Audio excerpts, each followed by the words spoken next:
یعنی پاکستان کے اندر پاکستان ایک ترقی کی مثال بن چکا تھا. لوڈ شیڈنگ ختم ہو گئی. ہم نے آ کے اپنے اس 4 سالہ دور میں 4 سال رہا, 2017 سے لے کر 2018 تک ہماری گورنمنٹ تھی, لیکن وہ نہ ہونے کے برابر تھی. کیونکہ جب ایک گورنمنٹ کو آپ بالکل اکھاڑ دیتے ہیں اس کے پاؤں, تو پھر وہ گورنمنٹ نہیں رہتی. تو 2017 تک ایک گورنمنٹ تھی, ایک بہترین گورنمنٹ چل رہی تھی, ایک ہنستا بستا پاکستان تھا.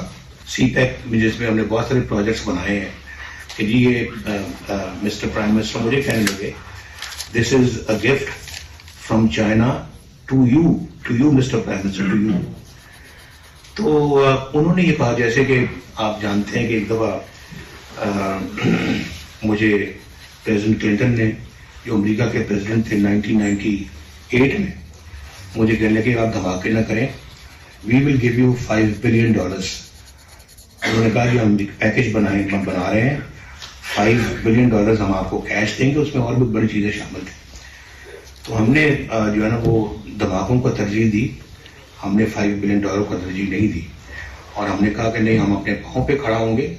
اور آج میں آپ کو ایک بات بتا دوں, جو دفاعی میدان میں جو ہماری خدمت ہے, اسی وجہ سے آپ کا کوئی دشمن جو ہے وہ آپ کی طرف میری یہاں سے نہیں دیکھ سکتا. اللہ تعالیٰ کا شکر ہے. اگر ہم نے کیا ہوتا تو آپ جانتے ہیں, آپ یہ پورا ملک جو ہے وہ پہلے 3 جنگیں لڑ چکا ہے. تو اللہ نہ کرے کہ جو ہے وہ کبھی کوئی جنگ جیسے حالات کو دوبارہ پائے. لیکن پاکستان, اور پھر آپ مجھے بھی بتائیں نا جی, وہ آپ جانتے ہیں کہ جو کس ٹون میں ہمارے ساتھ بات کی جاتی تھی اس وقت دھماکوں سے پہلے, اور پھر دھماکوں کے بعد کیا کس ٹون میں ہم سے بات کی. اور پھر ہندوستان کے وزیر اعظم واجپئی پاکستان آئے اور آ کے لاہور اکارڈ پہ دستخط کیے, اور اس میں کہا جی ہم کشمیر کا مسئلہ بھی ہم بات چیت کے ذریعے سے حل کریں گے. پھر اس کے بعد پھر ہم دوبارہ آئے, تو پھر مودی صاحب ہمارے پاس لاہور میں گھر ہمارے تشریف لائے. تو ایک ہمارے دور میں فورن ریلیشنز کے فرنٹ پر بھی ماشاءاللہ بڑی کامیابیاں ہیں. ابھی میں نے آپ سے اکنامک فرنٹ کی بات کی ہے, ڈیفنس فرنٹ کی بات کی, فورن ریلیشنز کی بات بھی میں کر رہا ہوں. فورن پالیسی بھی ماشاءاللہ اللہ کے فضل و کرم سے ہماری بڑی کامیاب رہی. مجھے بتائیں کہ کسی اور کے زمانے میں یا پاکستان میں آج تک کبھی کوئی انڈین پرائم منسٹر کبھی آئے ہیں پاکستان کی وزٹ کے اوپر؟ ہمارے زمانے میں 2 دفعہ آئے. اور یہ سب باتیں سوچنے والی ہیں. قوم کو سوچنا چاہیے ان سب چیزوں پر. ایک ایسا بندہ ہمیں تو فارغ کر دیا, ایک ایسا بندہ لا کے بٹھا دیا جس نے قوم کا بٹھا بٹھا دیا, انڈسٹری کا بٹھا بٹھا دیا, اکانومی کا بٹھا بٹھا دیا, فورن ریلیشنز کا بٹھا بٹھا دیا, ہمارے اقتصادیات کا بٹھا بٹھا دیا, معاشرت کا بٹھا بٹھا دیا, معاشی حالات کا بٹھا بٹھا دیا, ہمارے جو ہے وہ کلچر کا بٹھا بٹھا دیا. یہ سوچنے والی باتیں. لایا گیا تھا, وہ خود نہیں آ سکا, وہ اس کو لایا گیا تھا. خود وہ ہم سے الیکشن جیتنے کی اللہ کے فضل و کرم سے سخت نہیں رکھتا تھا, لیکن ہمیں گرایا گیا, اس کو لایا گیا, اور اس نے آ کے ملک کا کیا حشر کیا آپ نے دیکھا ہے. پاکستان کے اندر مجھے بتائیں کہ آج بھی پاکستان اسی کے نتائج بھگت رہا ہے. تو اس کے بعد پھر یہ سلسلہ دیکھیں, مجھے یہ بتا, میں کئی جگہ یہ بات کر چکا ہوں کہ جب آپ کوئی کسی چیز کو, کسی پروگرام کو مکمل نہیں ہونے دیں گے, کسی کے ٹینیور کو مکمل نہیں ہونے دیں گے, اور بیچ میں کوئی کلاڑا چلا دیں گے, تو کس طرح سے پھر ملک ترقی کرے گا. یہاں سیالکوٹ کی بات ہو رہی, میں ملک کی بات کر رہا ہوں. ملک کیسے آگے بڑھے گا؟ تو یہ تو اپنا ملک کی بات کر رہا ہوں. ایک فیملی آگے نہیں بڑھتی جہاں یہ پھوٹ پڑ جائے یا ٹانگ کھینچی جائے دوسرے کی, جہاں لڑائیاں ہو جائیں, تو گھر کیسے چلتے ہیں؟ ایک بزنس آرگنائزیشن کیسے چل سکتی ہے؟ نیشن اور ملک تو بہت بڑی بات ہے. تو اس میں تو ذرا آپ کو معلوم ہے کہ اس کے لیے اسٹیبلٹی بہت ہی ضروری ہے. پولیٹیکل اسٹیبلٹی ہوگی اور لوگوں کو یہ یقین ہوگا یہ پالیسیز جو ہیں یہ اگلے 20 30 40 سال کے لیے یہی پالیسیز رہیں گی، تو دیکھیں ملک کس طرح سے پھر وہ دوڑے گا.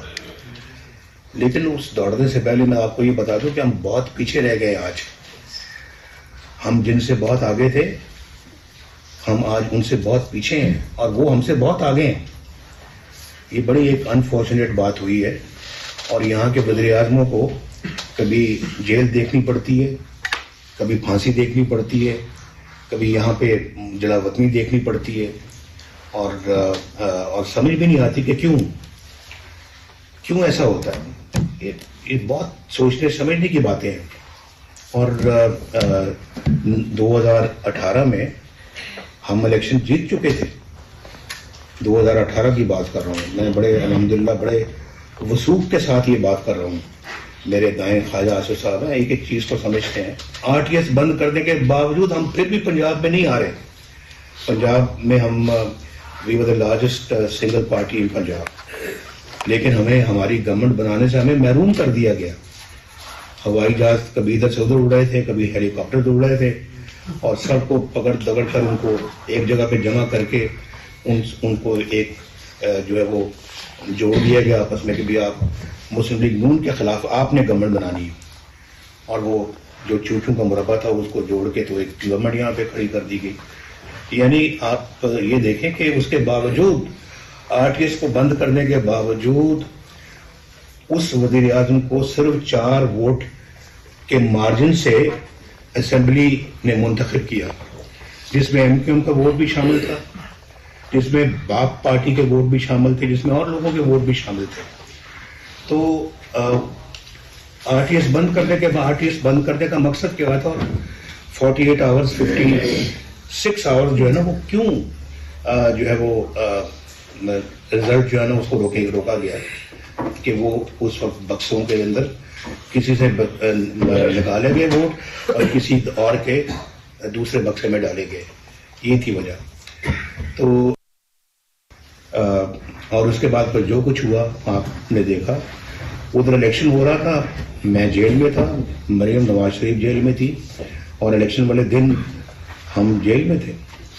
تو یہ سب باتیں ریکارڈ کی باتیں ہیں جو میں آپ کو بتا رہا ہوں.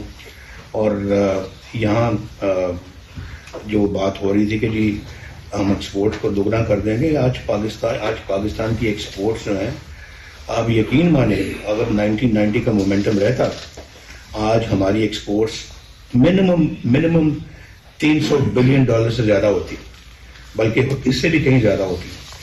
عام آدمی بجلی کا بل بھی دیتا تھا، عام آدمی جو ہے وہ موٹر سائیکل سے کار خریدنے کے لیے تیاریاں کر رہا تھا، اور سائیکل پہ جانے والا موٹر سائیکل خریدنے کی تیاری کر رہا تھا.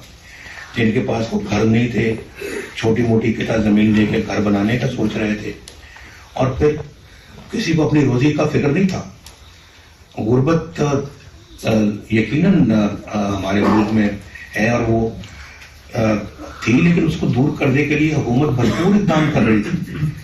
اسی طرح بھی چائنا میں بھی کہیں ابھی غربت ہے، ابھی انڈیا میں بھی ہے، پاکستان میں بھی تھی. اس کو ایڈریس کرنے کے لیے ہم بھرپور محنت کر رہے تھے، ہر فیلڈ میں ہر شعبے میں اللہ کے فضل و کرم سے ہم نمایاں کام کر رہے تھے. اور کسانوں کو جو ہے وہ ریلیف دے رہے تھے. ہم اپنا جو کھاد ہے، یوریا ہے، ان کی قیمتیں مسلسل کم ہو رہی تھی.